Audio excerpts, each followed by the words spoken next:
Well, hello there and good day, and welcome to another episode of Three Guys in the Word. My name is Andrew Romer, and always joining me are Chris Miller and Eric Parker. We're all fellow evangelists in the Louisville, Kentucky area. It's great to be among you once again. It is a privilege always to be able to have these discussions. We are continuing in the Book of Ruth. We encourage you, if you have not had that opportunity, to look at the previous episodes.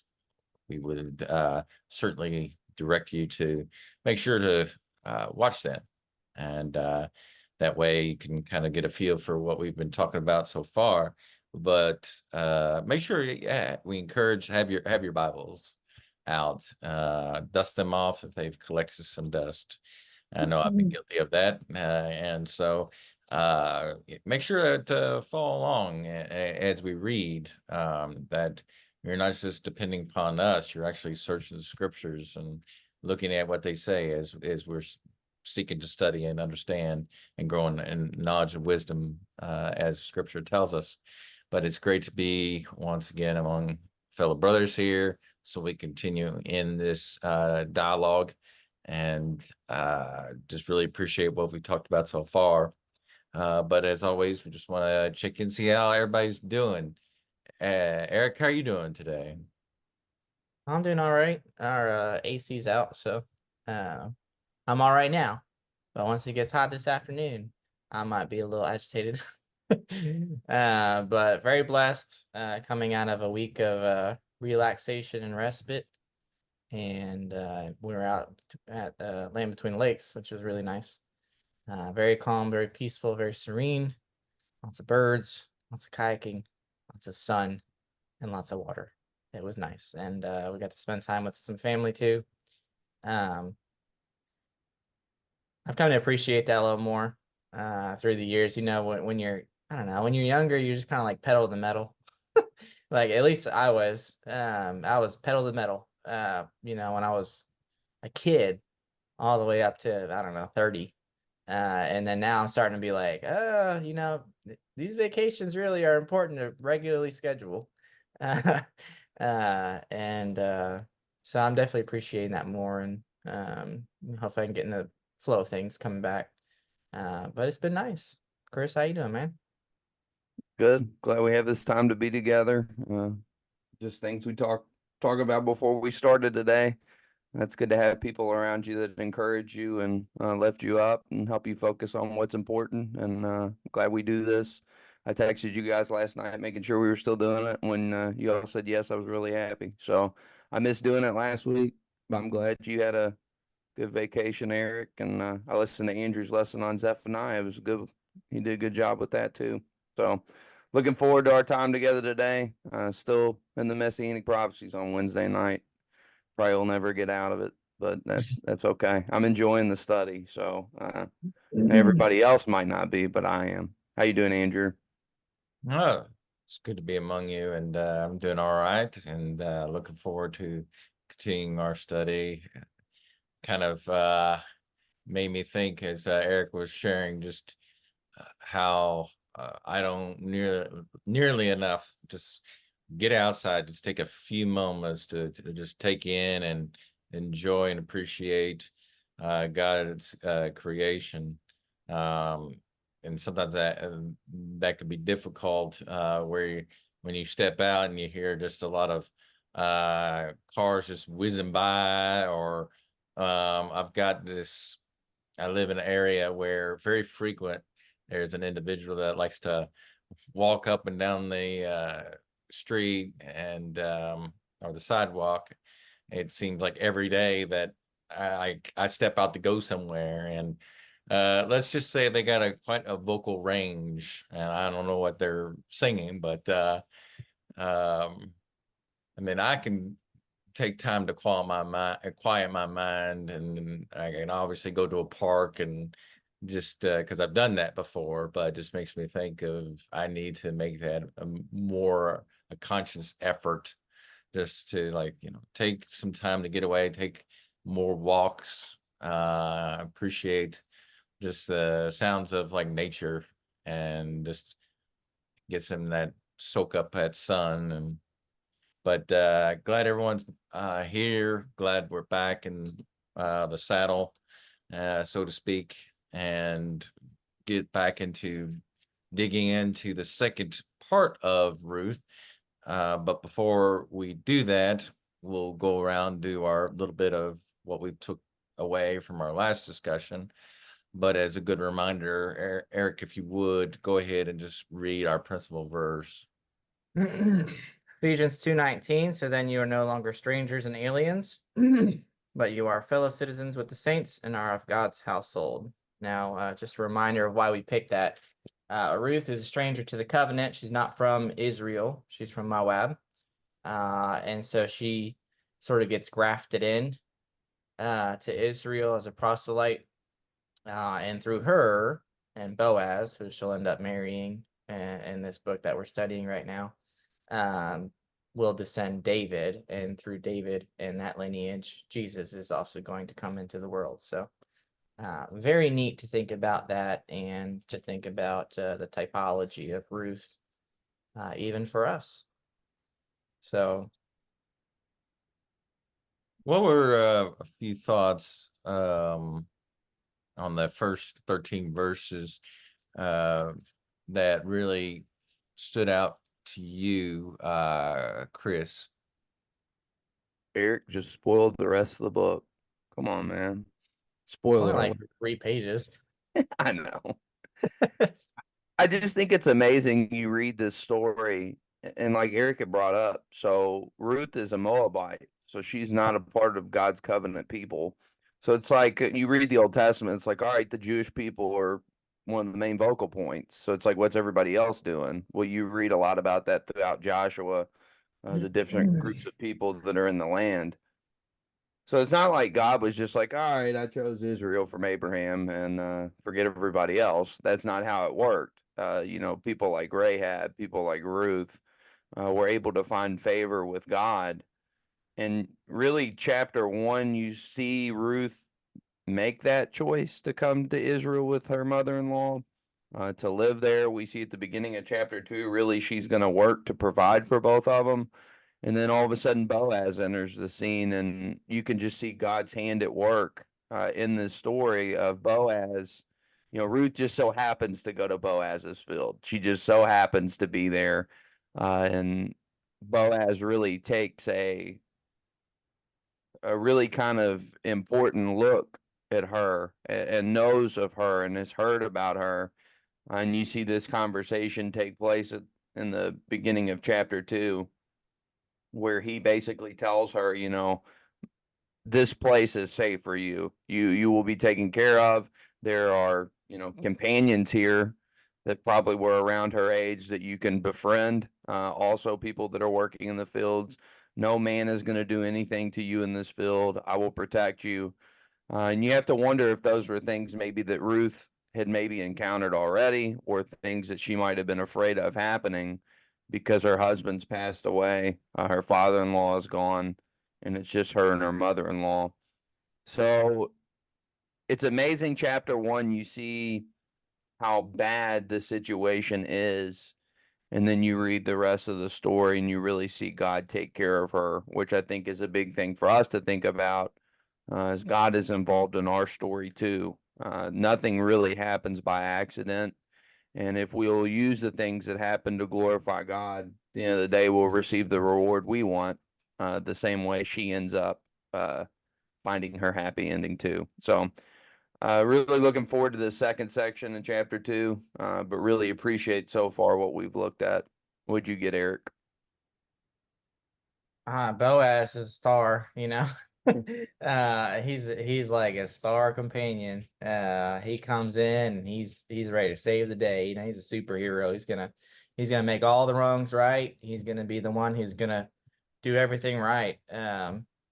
He definitely is a very positive protagonist here in the Book of Ruth.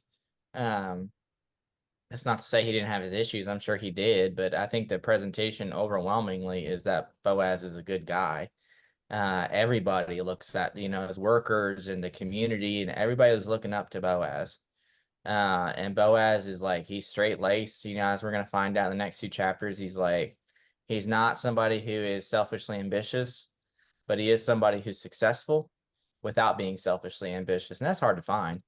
And he cares about family, cares about core values.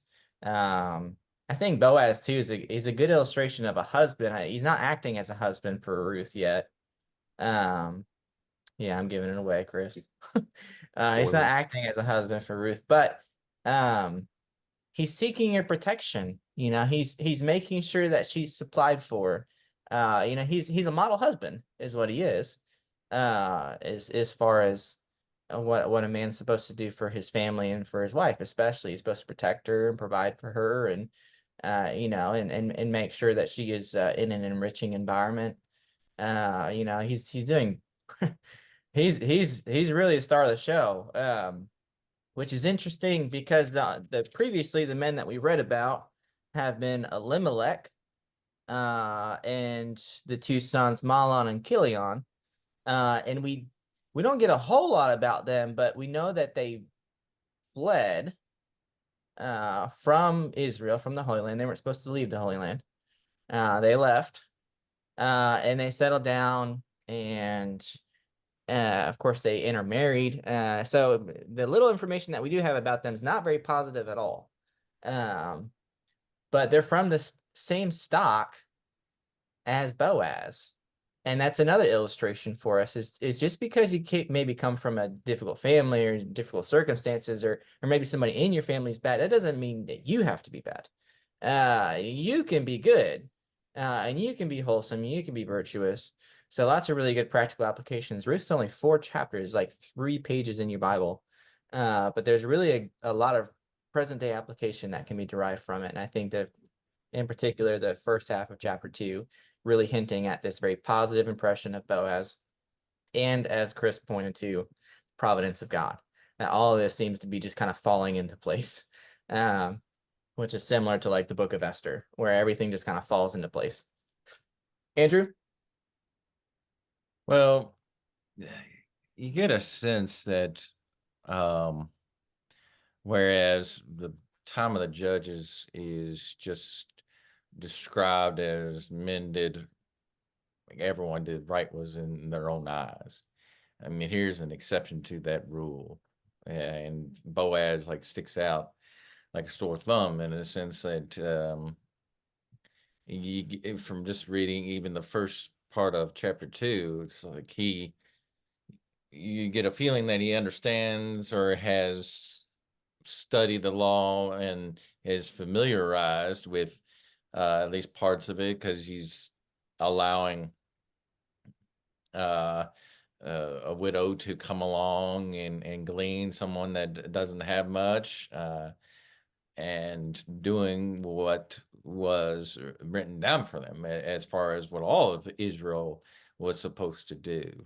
So he was, he, just from reading, you can get a good sense of a God-fearing man, and had that reverence, and the language that is used. Verse 4, it says, "May the Lord be with you," um, and even the response that the reapers gave to him, "May the Lord bless you."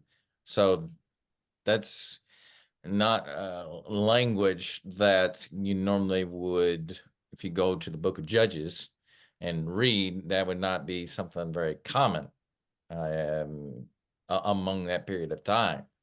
So this shows that it's not as like everybody in, when you read the Book of Judges, that was totally disregarding God and just living the manner of sinfulness. Just you think of time and time again. You think of Elijah, for instance. He thought he was all alone. God told him that's not true. And even though it seems like nowadays that there is few real true God-fearing believers, I mean, they're out there. It just seems like what we see and hear about every day. that there is that perception. And here, this is a good example that there are decent people out there that seek to do the right thing. And Boaz is definitely one of those individuals. And it also, you can't say this always, but someone who is humble, hardworking, it comes back to you. Thinking about what Ruth did. She took it upon herself to go out and and Boaz um, recognizes and really blesses her for it. And you really, it's going back to, okay, who's truly doing the blessing? God is truly doing the blessing. It's just a beautiful thing. And I was thinking, and again, I'm not going to say this for certain. I mean, Ruth is a great example of a virtuous woman.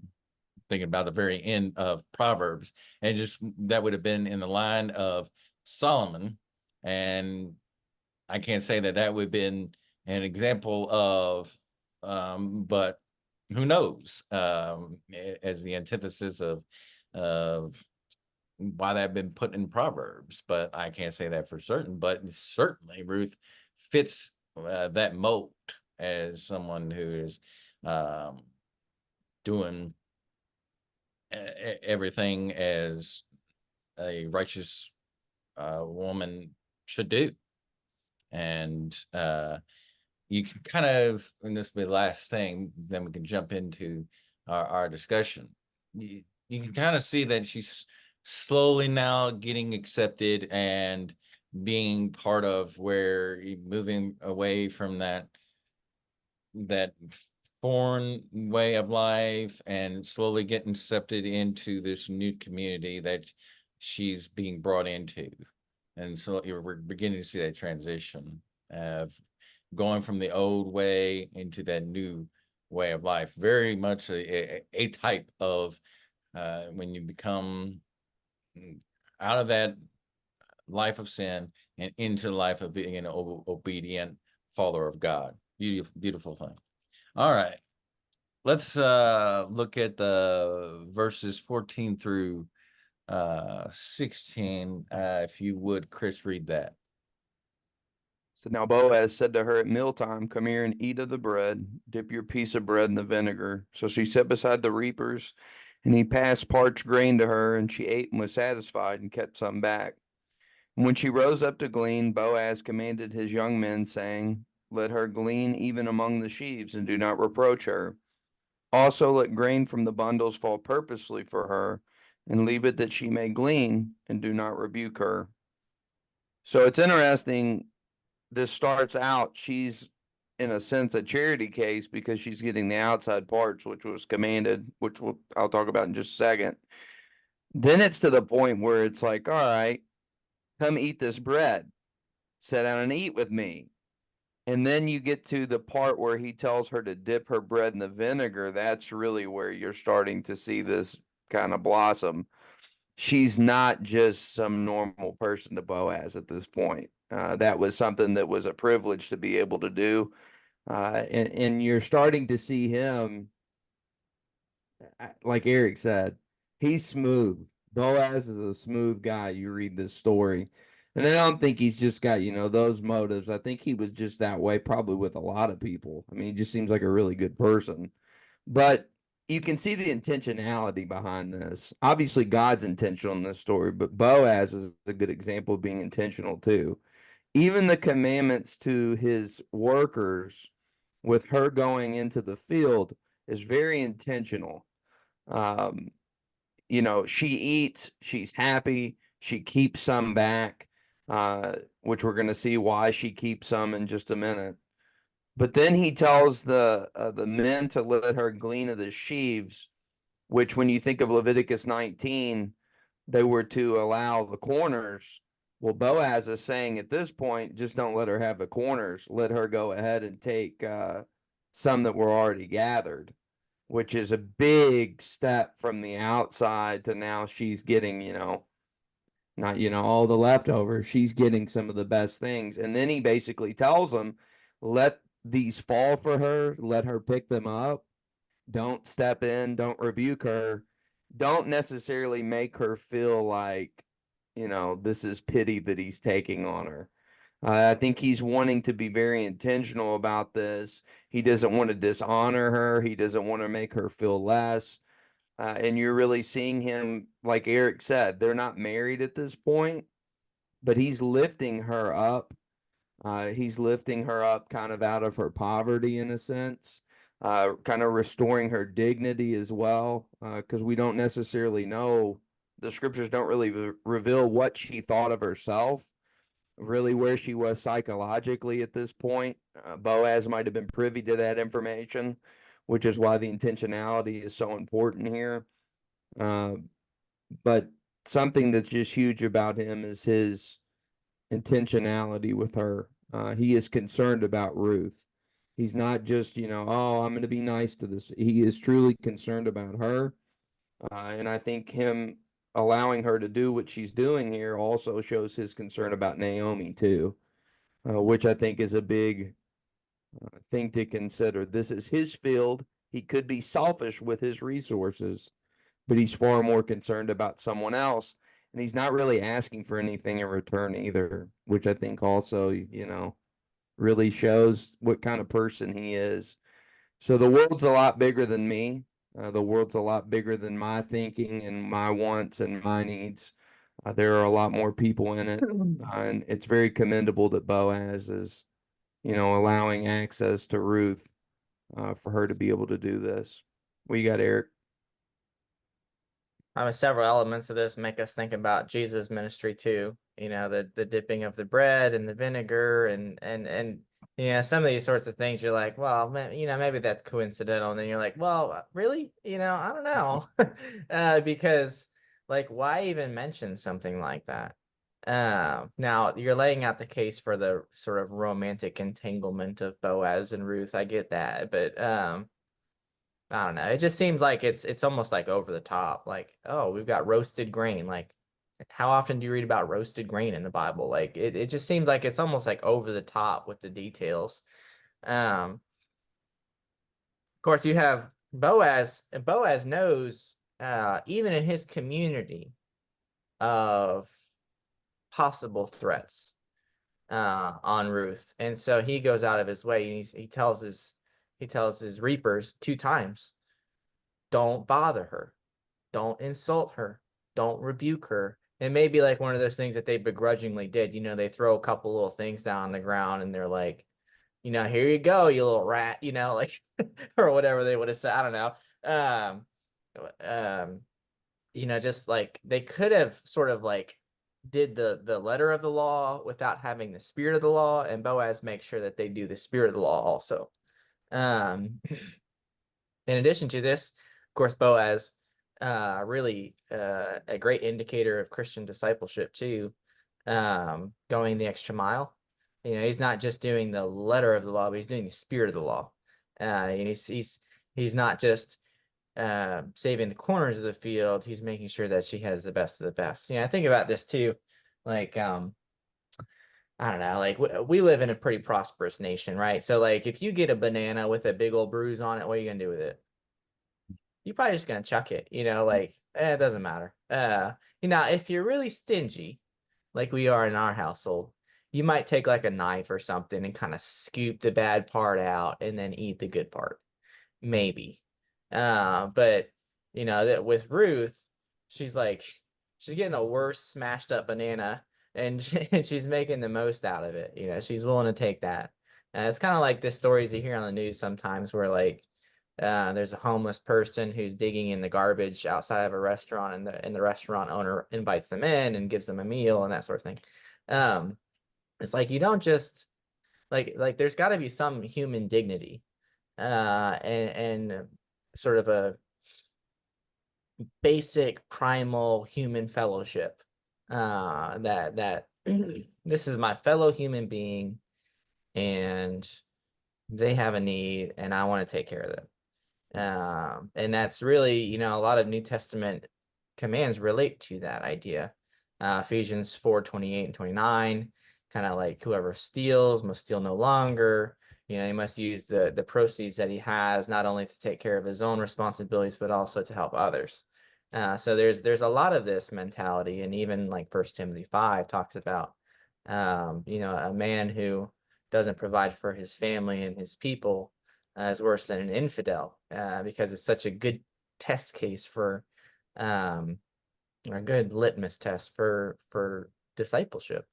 And so Boaz really going out of his way, and just making sure that she has an abundance. She doesn't just have the bare minimum to stay alive. Some scraggly scarecrow in the field, who's just kind of crawling along because she doesn't have the energy to walk anymore. He's making sure that she is richly attended to, and props to him, and props to anybody who has the spirit of Boaz in that respect. Andrew? This is a real demonstration of intimacy, and really, we don't always think of intimacy in proper light, but here we see a very caring individual just extending, as it was already mentioned. You can see, like, at the Last Supper, Jesus extending friendship, intimacy, and Judas rejects that. And here Boaz extending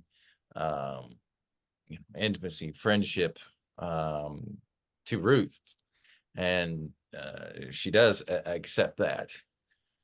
And then it speaks so well of Boaz, just no uncertain terms of where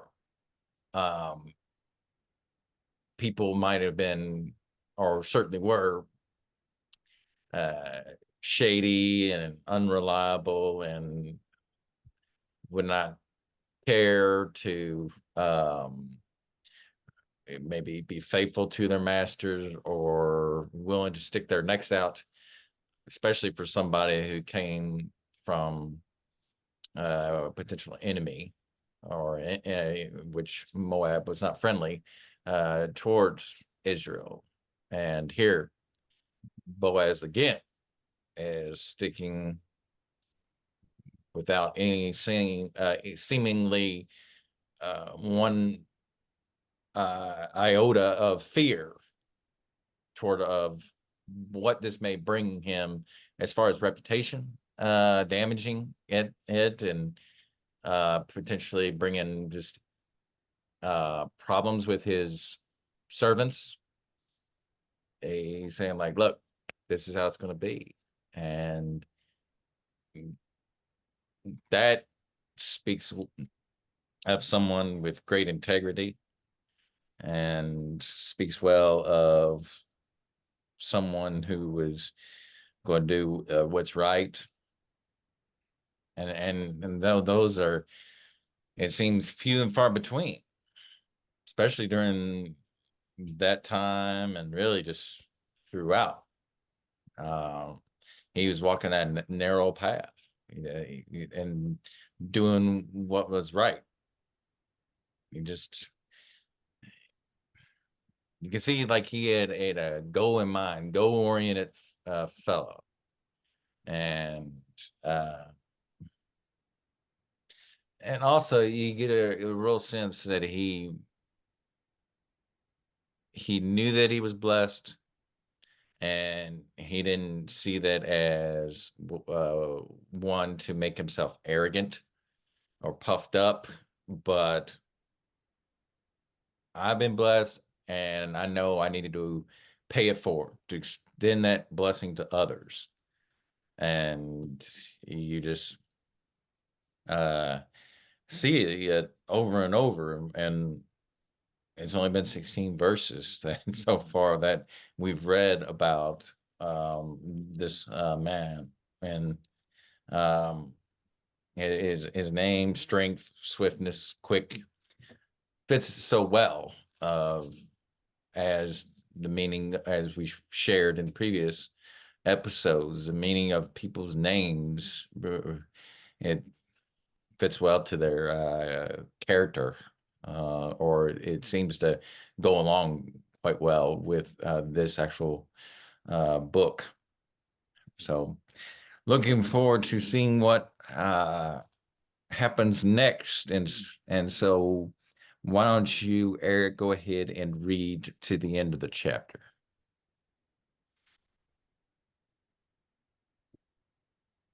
Ruth 2:17. So Ruth gleaned in the field until evening. Then she beat out what she had gleaned, and it was about an ephah of barley. She took it up and went into the city, and her mother-in-law saw what she had gleaned. She also took it out and gave Naomi what she had left over, and was satisfied. Her mother-in-law then said to her, "Where did you glean today, and where did you work? May he who took notice of you be blessed." So she told her mother-in-law with whom she had worked, and said, "The name of the man with whom I work today is Boaz." Naomi said to her daughter-in-law, "May he be blessed of the Lord, who has not withdrawn his kindness to the living and to the dead." Again, Naomi said to her, "The man is our relative. He is one of our closest relatives." Then Ruth the Moabitess said, "Furthermore, he said to me, you should stay close to my servants until they have finished all my harvest." Naomi said to Ruth, her daughter-in-law, "It is good, my daughter, that you go out with his maids, so that others do not fall on you in another field." So she stayed close by the maids of Boaz in order to glean until the end of the barley harvest and the wheat harvest, and she lived with her mother-in-law. So Ruth is, she's in a pitiable situation. Ruth would have been probably spoken against really harshly. You've got a lot of Boaz kind of really getting involved in that side of things. So you would imagine that that was probably a big issue that Ruth had to face, and people in Ruth's situation would have had to face. So you imagine being in Ruth's shoes. That would have been a horrible situation. And yet she's doing what she can, and that's what you do. You do what you can with what you have. And Ruth, really, I think a great example in that respect. Very humble situation, and she does what she can. And she gets an ephah after beating and an ephah of barley. That's a big old chunk of barley. It's not like she's carrying like a little cup full. You're talking about, I think I've heard 50 to 75 pounds or so, maybe even more than that. So she's got a lot that she's carrying. She's a tough young bird. Uh, she's working hard. And of course, Naomi's like, "Whoa, whoa, whoa." Like, "Oh, where did all this come from?" And Ruth throws it down on the table, probably splashes off the table. Yeah. It's just like you could just imagine this, and it's just my cup runs over kind of situation in Psalm 23. And Naomi's like, "Where have you come from? Like, where did you get all this?" And Ruth, she's probably kind of being like cheeky. She's like, "Well, Boaz, have you heard of him?" I don't know. I just imagine like so much dynamic here. Um, and Naomi's like, "Man, may he be blessed of the Lord," and that's exactly what the servants had said, right?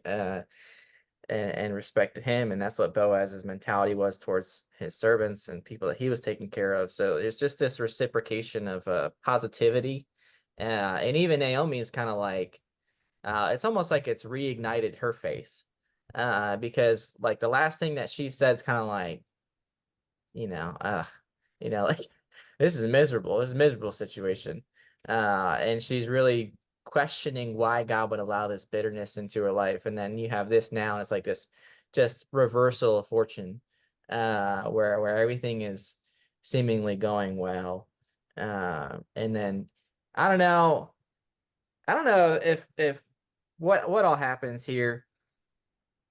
I know in verse 21, or towards the end of verse 20, it almost seems like there's a gap that takes place in this conversation.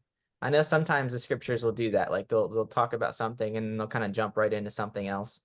But verse 20, Naomi said to her daughter-in-law, "May he be blessed of the Lord who has not withdrawn his kindness to the living and the dead." And that's just kind of like very general, very very general. And then towards the end of verse 20, again Naomi said to her, "This man is our relative." It's almost like she gained information in the interim. Maybe she went and talked to somebody and was like, who's this Boaz guy? He's really taking care of us. It's almost like she had had a conversation with somebody else. And they're like, "Oh yeah, he's related to Elimelech." And Naomi's like, "Ding, ding, ding." She's got an idea. She's the mother-in-law. She has an idea.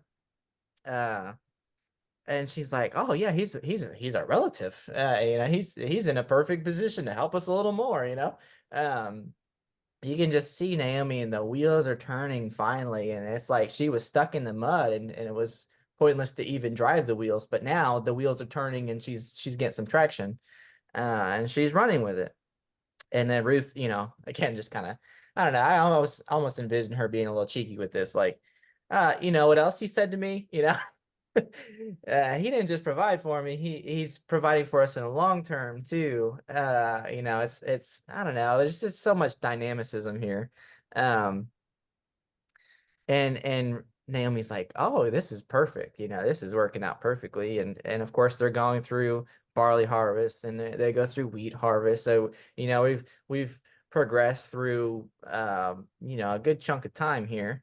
Um, and Boaz is taking care of her. He's continued to take care of her. It's one thing to help somebody in like dire straits one time in one specific acute scenario, but to provide for somebody for the duration, individually, not like some collectivistic sort of institutionalized like taxation welfare system, but for somebody to look somebody else in the eye and say, "I'm going to take care of you." It's very intimate, it's very personal, very private. And so he goes and he's going to take care of her. And you know what else this makes me think of? This makes me think of the Good Samaritan, because when he helps the man, he not only provides for his immediate needs, but he actually, in taking him to the inn, he's like, "If you have to spend anything else, I will take care of it. So, open up a tab for me and I'll take care of it." So it's not just in the immediate scenario, but it's actually long term. It's long duration. Um, and again, that's a good testimony to Christians that our responsibilities are not just to help somebody in an emergent scenario, but also to try and facilitate directly, as well as we can, their ability to get out of that. Not just to sort of string them along, not just to sort of get them through one more day, but to maybe empower them and enable them to do more than that, and to um, what is that saying about give a man a fish, he eats for the day, teach a man to fish, he eats for his lifetime. Um, I think that's the kind of scenario that we're dealing with here. Boaz could have given her a fish for the day, but he's sort of teaching her how to fish. He's providing for her for the duration. And that's going to be a really good kind of segue into the second half of the book, where everything really kind of hits the ground running. So really good things looking forward. Chris? It's interesting. So Boaz allows her to do this, but she's not like, "Hey, Boaz, why don't you go out and do it for me and give it to me?" She goes out and she does all the work, which I think is also, applicable to us. A lot of times we just expect everybody else to do everything for us. We have to take the initiative ourselves. And you'd brought up, Eric, with the ephah barley. That is 5.5 gallon tubs.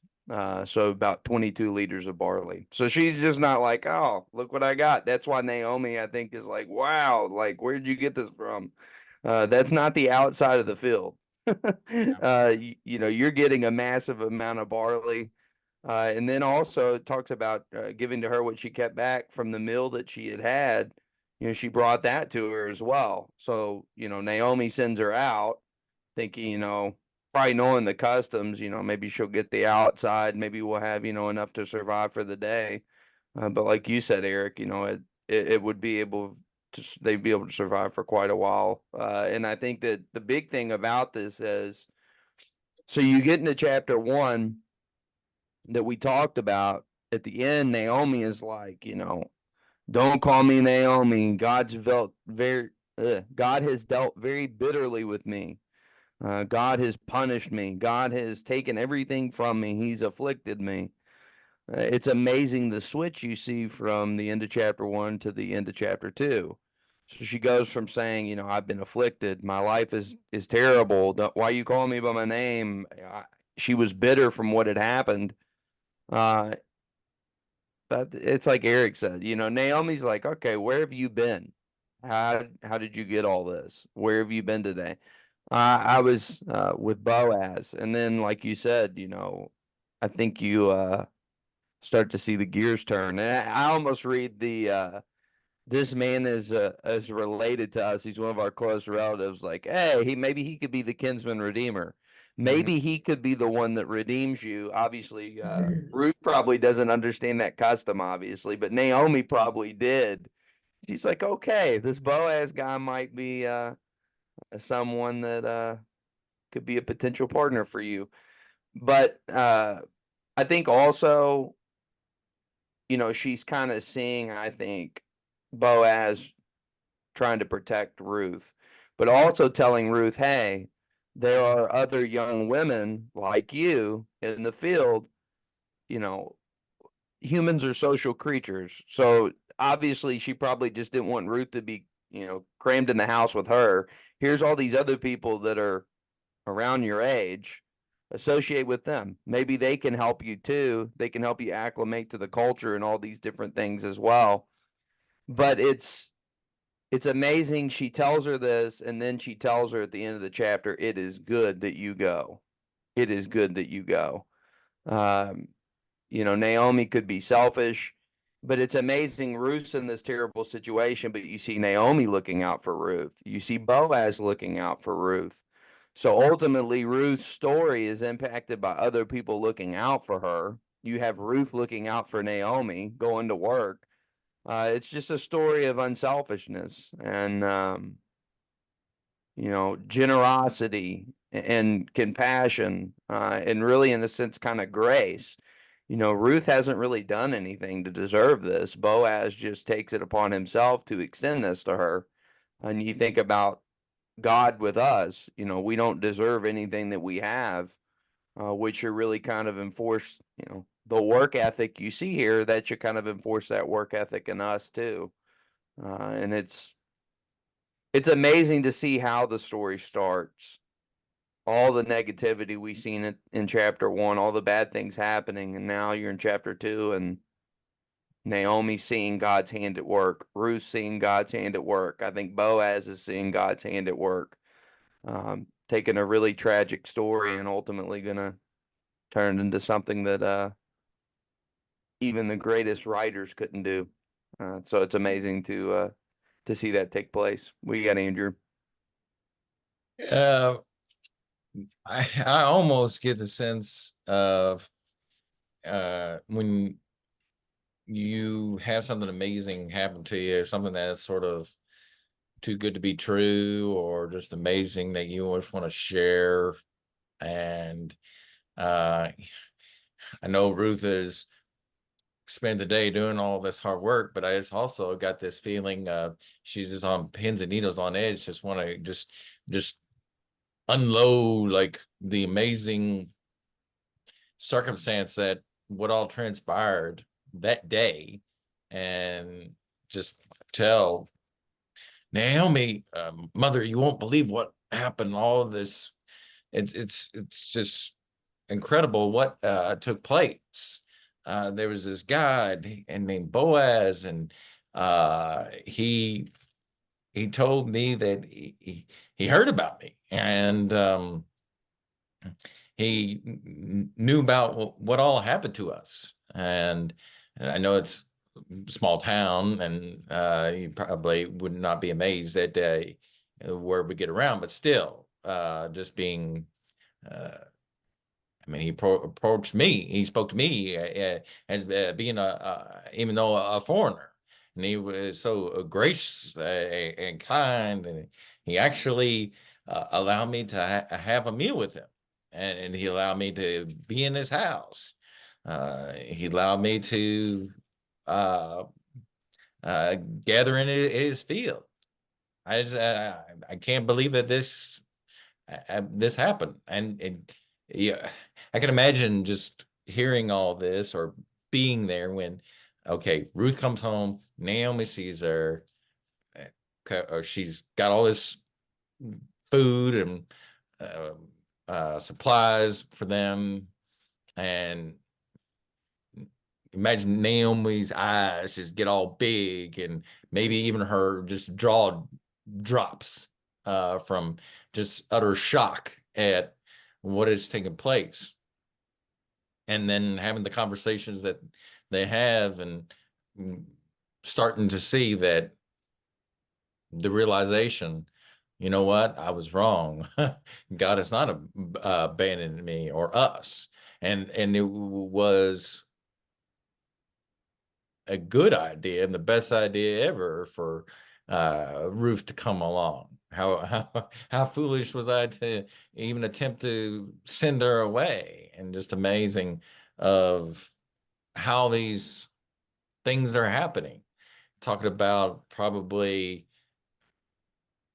humbled Naomi, no doubt, and you're starting to see that bitterness just evaporate, and she's becoming what she was once again, as her name indicates, being pleasant, and seeing that there is light at the end of at the end of the tunnel. Not all things are gloom and doom as they were when we first meet them. There is great hope.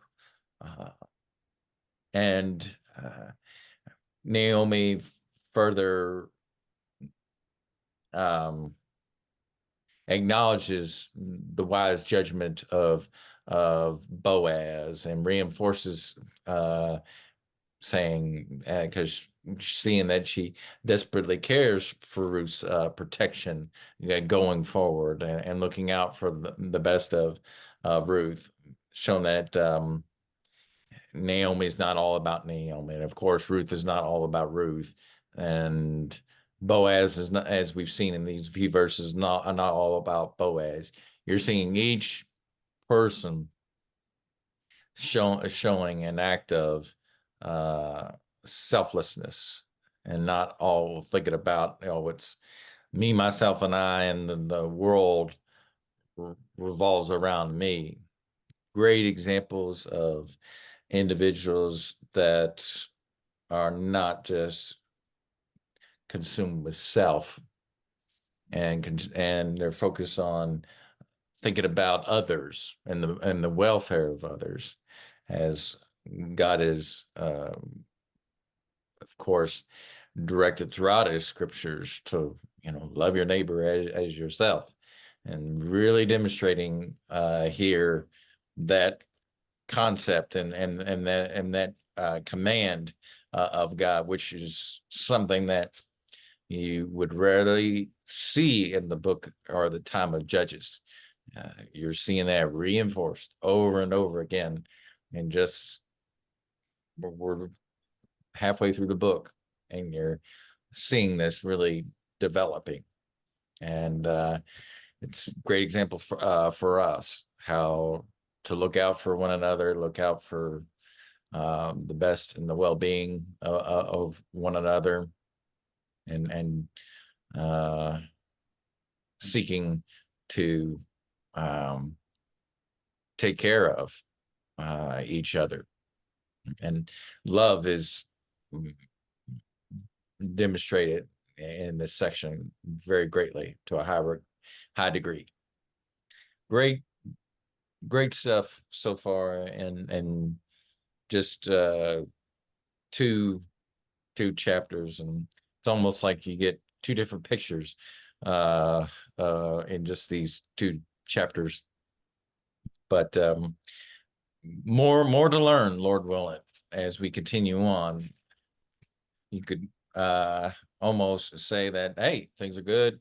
Why go any further? But there's a lot more to discuss, a lot more hope to be revealed. But great conversation, great discussion. We hope that what we talked about, of course, please God. It's always pleasing to God when we seek to read and know His word, His will for us. And thankfully, He has made it available, and that He has revealed His mind, His plan, and ultimately the plan of salvation. And we hope that if you have not looked into that plan or know what that plan is, we encourage you, please don't hesitate to ask. Don't hesitate to reach out to us, ask questions in that regard, or if something that we talked about, if you want to discuss those things further. But we just want to make sure that we have responded to the gospel and obeying it and sharing it with other people, because that's what God wants us to do. He wants to have us go and share the truth with those that need to hear it. And we need to continue to hear it because it's what we have our hope based in. And don't hesitate again to reach out or to Chris, who could be found at the Shively Church of Christ Facebook page, or Eric, myself, at the Taylorsville Road Church of Christ Facebook page, or Taylorsville RD churchofchrist.com. We'd love to speak to you further about these things. We appreciate you taking the time out of your day to focus on things that are above, as we are to set things, our mind and hearts on things above. And I pray that we are seeking to serve Him, because that's what matters. So thanks for tuning in, and Lord willing, we'll be back next week with another episode of Three Guys and the Word. But until then, may God bless you and take care.